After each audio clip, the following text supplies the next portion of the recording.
सोच इस पॉजिटिव होनी चाहिए। यह निगेटिव सोच ने दुनिया को कंगाल बना दिया है, निगेटिव सोच ने हमें नंगा बना दिया है। सिर्फ पैसा कमाओ, खाओ, मकान बनाओ, गाड़ी खरीदो, इसी हवस ने मेरे सीने से सुकून छीन लिया है, इसी ने मुझसे आदमियत छीन ली है। अब आदमी को पैसा चाहिए, चाहे हराम करके हो, चाहे इज्जत बेच के हो, चाहे सिनेमा चला के हो, चाहे जुआ का अड्डा चला के हो, चाहे तवाइफ का अड्डा चला के हो, चाहे भावागिरी करके हो, चाहे तवाई बाजी करके हो, मगर पैसा चाहिए।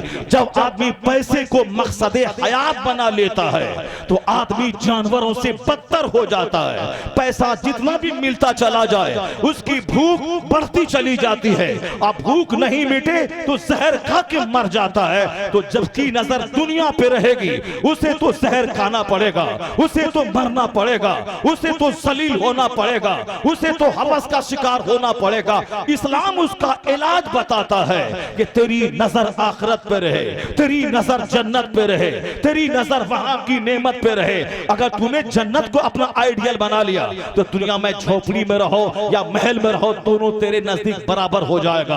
अगर जन्नत को तुमने आइडियल बना लिया, यहाँ चाहे नमक रोटी खाओ या बिरयानी खाओ, दोनों तेरे नजदीक बराबर हो जाएगा।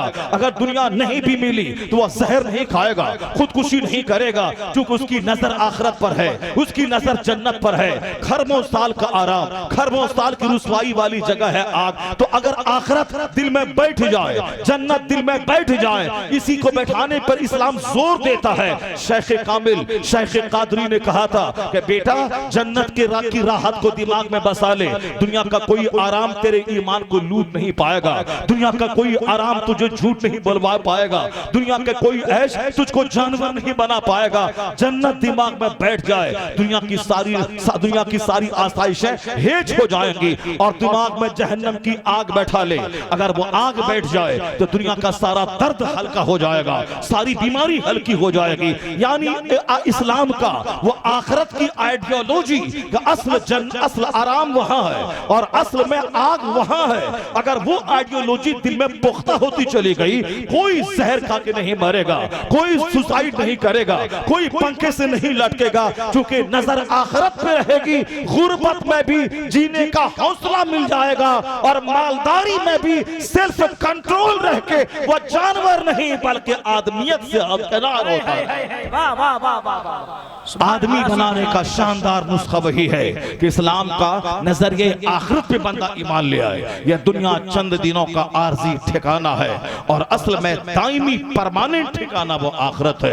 दुनिया में हमारा सारा घर मेरा हो गया, सब घर चांदी सोने का मैंने बना लिया, लेकिन रहना है कब तक? मुख्तसर गिनती के चंद दिन, 100 साल। 100 साल का मतलब 1 सेकंड, 1 मिनट रहना है, और जहां मरने के बाद जाना है वहां का एक दिन 50,000 साल का। वहां आराम है तो आराम, आग है तो आग। इस पॉइंट को दिमाग में जब आदमी बैठा लेता है तो आदमी का दुनिया में जीना आसान हो जाता है। वह गुर्बत में रहे तो भी सीना हल्का रहता है, अरबों कमाए तो भी वह बंदा घमंड और गुरूर और जानवर की सिफत से बच जाता है। इससे जहां हटा, गरीब रहा तो भी जहर खा के मरेगा, मालदार रहा तो भी पंखे से लटक के मरेगा। इस तसव्वुर से जहां हटा, समाज में ज़नाकारी बढ़ेगी, इस्मत फरोशी बढ़ेगी और जंग बढ़ेगी, कत्ल बढ़ेगा, खूनरेज़ी बढ़ेगी, यानी जानवरों के औसाफ बढ़ेंगे। अगर दुनिया चाहती है कि आदमियों से दुनिया भरे, शरीफों से दुनिया भरे, तो इस्लाम के नजरिए आखिरत को बल देना होगा,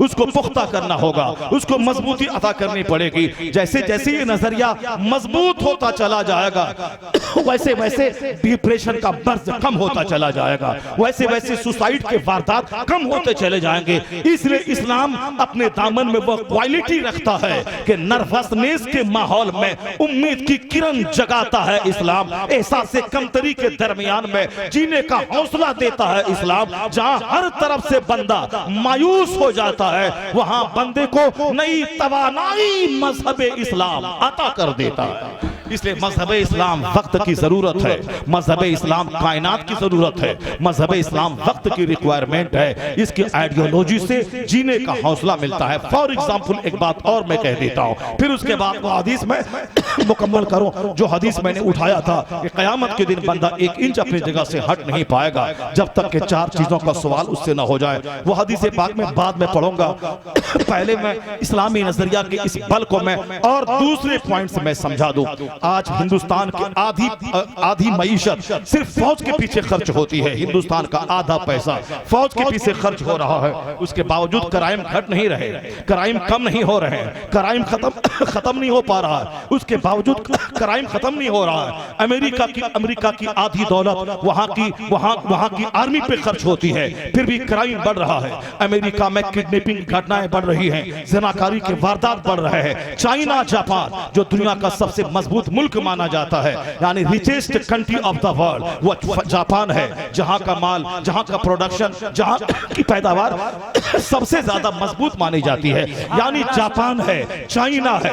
यह दोनों मालदार ममालिक माने जाते हैं। वहां का आधा पैसा फौज पे खर्च हो रहा है, यानी सुरक्षा पे, सिक्योरिटी पे, ताकि दुश्मन मुझ पर हमला न करे, हिंदुस्तान अपना झंडा न गाड़ दे, अमेरिका हम पर आंख उठा के न देखे। यानी हर ममालिक का आधा पैसा सिक्योरिटी पे खर्च होता है। गौर से सुनो, जोर से बोलिए, हाथ उठा के ला इलाहा इल्लल्लाह, एक बार जोर से बोलिए सुभान अल्लाह। ये और बात है कि आप इस कदर तवज्जो से मेरी बात सुनते हैं कि आप सोचते हैं कि मौलाना साहब को मैं अगर मैं नारा लगाऊं तो ये इनको नापसंद होता है, इसलिए ये बोलते चले जाएं और मैं सुनता चला जाऊं। मैं आपकी तवज्जो को सलाम करता हूं। ये तवज्जो आप बना के गुफ्तगू को गौर से सुनते हैं। अल्लाह तबारक व तआला हम सबों के सीनों में इस्लाम के नजरियात को मजबूत फरमा दे।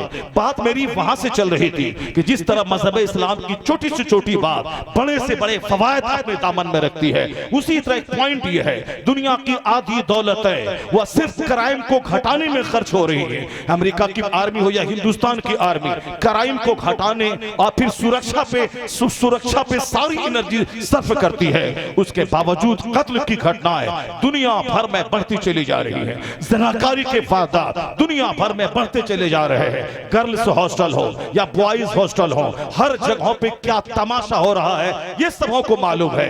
बज़ाहिर मुंह खिला के हंस देना पार्लियामेंट में कि सब कुछ अच्छा चल रहा है वह और बात है, लेकिन क्या बुरा हाल जेल का है, क्या बुरा हाल हॉस्टल का है, ये वहां हकीकत से करीब होकर जब जायजा लिया जाए तब पता चलता है। यानी मेहनत के बावजूद, आर्मी के बावजूद क्राइम घट नहीं पाता है, मगर इस्लाम का एक जबरदस्त रोल रहा है क्राइम को घटाने में कि अरब में कौन सी बुराई नहीं थी। वहां के लोग अपनी सौतेली माताओं से ज़िना करते थे, यानी बाप अगर मर जाए तो बाप की दूसरी बीवी का जो बेटा होता था वो अपने बाप की दूसरी बीवी को विरासत के माल की तरह हड़प लेता था, यानी विरासतन अपने बाप की बीवी पे कब्जा कर लेता था। पड़ोस की औरतों की आबरू गैर महफूज थी। कत्ल मामूली बात पे हजार आदमी का कत्ल होता था। क्या चीज नहीं था, कौन सी बुराई नहीं थी। पानी से ज्यादा सस्ती शराब थी, लेकिन आखिर अचानक 50 साल 100 साल में नहीं, अभी इस्लाम का पैगंबर आज़म ने नबूवत का ऐलान फरमाया है।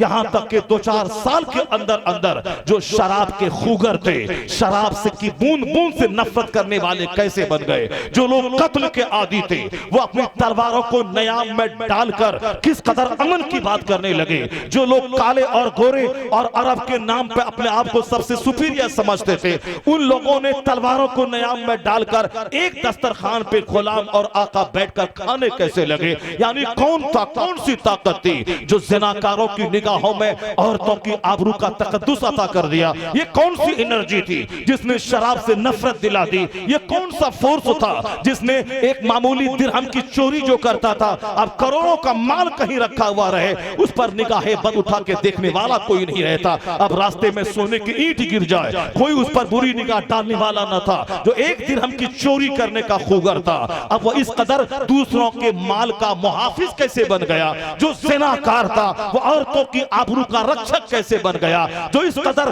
कत्ल और गारतगिरी में विश्वास करता था वो एक चूठी को मारने में भी तहम्मुल कहां से करने लगा। इस कदर सोच किसने पाकीज़ा बना दी, इन बिखरे हुओं को एक मरकज़े इत्तिहाद पर किसने जमा कर दिया। अगर मैं बोलूं कहेंगे एक मौलाना बोल रहा है, एक मुसलमान बोल रहा है, एक मुस्तफा का वफादार गुलाम बोल रहा है, लेकिन यूरोप का एक दानिश्वर doctor La Martiniere, doctor William mur जिसका नुक्ते नजर इस्लाम की तनकीद करना था, इस पॉइंट पर पहुंचकर उसने क्या कहा है, उसकी ज़बानी सुनिए। वो कहते हैं by what force this tribes could be subdued और drawn to one common centre. वो कहते हैं इन नफरत के मतवालों को मोहब्बत का पाठ किसने पढ़ा दिया, इन क्राइम में फंसे हुओं को किरदार का आला मेयार पे किसने पहुंचा दिया, ये कत्ल की जबान जानने वालों को मोहब्बत के धागे में किसने बांध दिया। वो कहते हैं it was solved by prophet Muhammad, इस जटिल समस्या का समाधान मोहम्मद अरबी ने अता फरमा दिया,